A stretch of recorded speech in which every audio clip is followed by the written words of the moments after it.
Hello students, today we are going to start 7th chapter from standard 7 social science is consumer in the market. Consumer यानी कि ग्राहक। तो एक ग्राहक market में, तो यहाँ पे एक टेबल दिया गया है, यहाँ पे एक मार्केट का फोटो है और एक मॉल का फोटो है। We purchase many things from different type of markets like shops in society, weekend markets, big shopping complexes and shopping malls. मतलब कि हम खरीदते हैं चीज़ें अलग अलग मार्केट से, जैसे कि सोसाइटी में कोई दुकान होती है वहाँ से, वीकेंड मार्केट मतलब कि हफ्ते में एक ही बार मार्केट चालू होता है तो उसे हम वीकेंड मार्केट कहते हैं, बिग शॉपिंग कॉम्प्लेक्स से या फिर शॉपिंग मॉल से। One has to pay money to purchase goods from this market. अब इन सारी मार्केट में क्या होता है कि अगर कोई चीज़ खरीदने है तो उसके पैसे चुकाने पड़ते हैं। द पर्सन हु पे and purchase a product is called consumer. मतलब कोई एक इंसान है, उसको कोई चीज़ खरीदनी है तो वो उसके पैसे चुकाता है और उसके बदले उसे वो चीज़ मिलती है, तो वो उसे क्या कहते हैं, ग्राहक कहते हैं, कंज्यूमर यानी कि ग्राहक। Invariably it is observed that in spite of spending money, consumer are not satisfied with the product they purchase or don't get their money's worth from the market। मतलब कि हम लगातार मतलब ज़्यादातर ऐसा देखने को मिलता है कि कोई लोग हैं जो पैसे खर्च करते हैं, खर्च करने के बावजूद वो उस खरीदी हुई चीज़ से संतुष्ट नहीं होते, या तो फिर खरीदी हुई चीज़ों के उनको मनी मतलब जो मूल रुपए होते हैं वो वापस नहीं मिलते। As a consumer we ought to get a good quality products and not suffer a loss।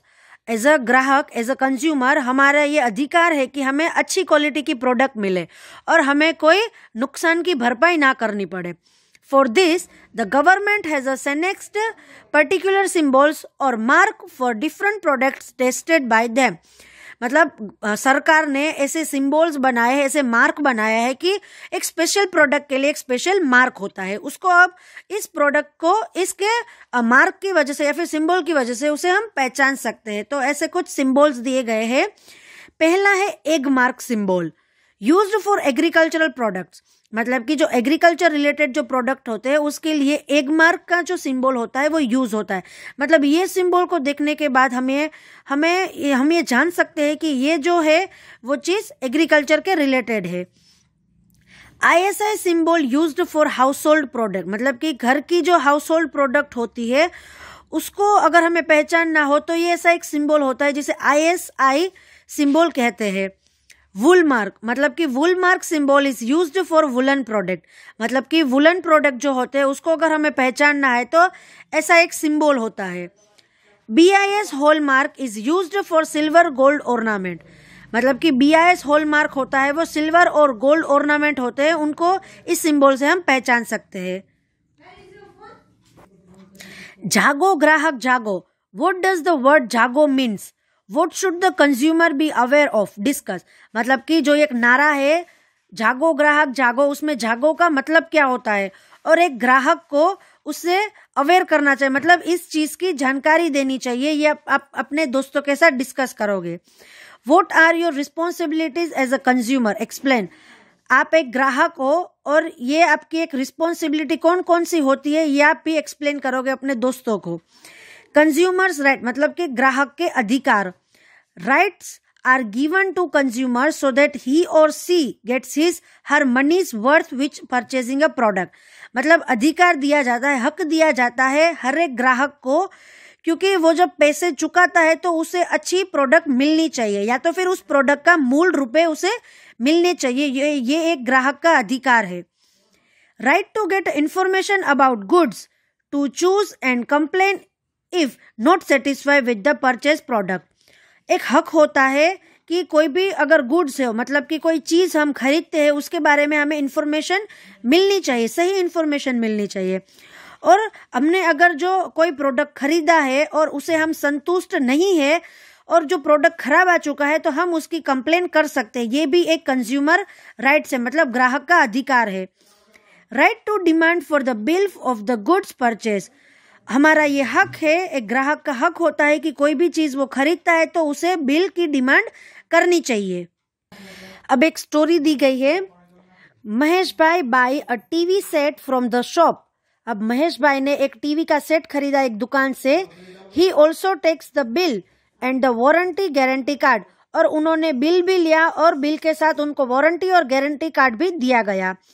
The TV stopped working after a while, मतलब थोड़ी देर के बाद टीवी चलना बंद हो गया। महेश भाई enquires about it at the TV shop. अब महेश भाई ने ये इंक्वायरी की टीवी शॉप पे कि ये टीवी चल नहीं रहा है। He does not get a satisfactory answer from the shopkeeper, और जिसने ये टीवी बेचा था उससे उनको संतुष्ट जवाब नहीं मिला। He goes to consumer protection office of the district of to take advice. अब वो कंज्यूमर प्रोटेक्शन ऑफिस में गए जो कि एक जिले में होती है, वहां जाके उन्होंने एडवाइस ली। Mahesh bhai goes to consumer court to file a case and take a registration form from the court office. अब महेश भाई है वो कंज्यूमर कोर्ट में गए, वहां पे उन्होंने एक केस दर्ज करवाया और रजिस्ट्रेशन फॉर्म लिया कोर्ट ऑफिस से। महेश भाई himself argue his case in the court. Mahesh bhai ने खुद इस केस को कोर्ट में दलील की। द जज चेक द डॉक्यूमेंट, फिर उनकी पूरी बात सुन के जज ने पूरे डॉक्यूमेंट्स देखे। द जज gives the verdict in which he says Mahesh bhai paid the entire amount but did not get a good quality TV set. Mahesh bhai ने पूरे पैसे चुकाए टीवी सेट के, पर उसको टीवी सेट हो गुड क्वालिटी का नहीं मिला। A shopkeeper should not be irresponsible towards the needs of the consumer. हर कोई दुकान वाला होता है वो इतना गैर जिम्मेदार नहीं होना चाहिए कि एक ग्राहक की जो नीड होती है उनको अच्छे से नहीं संभाल सके। Therefore, according to the court's order, a new TV set should be given to the Mahesh Bhai in place of the old one within a week. अभी सारे केस को देखकर अभी ये डिसाइड किया गया कोर्ट ने कि एक न्यू टीवी सेट है वो महेश भाई को दिया जाएगा ओल्ड वन के जगह पे, और इसी वीक में। तो यहाँ ये हमारा चैप्टर खत्म होता है। Thank you.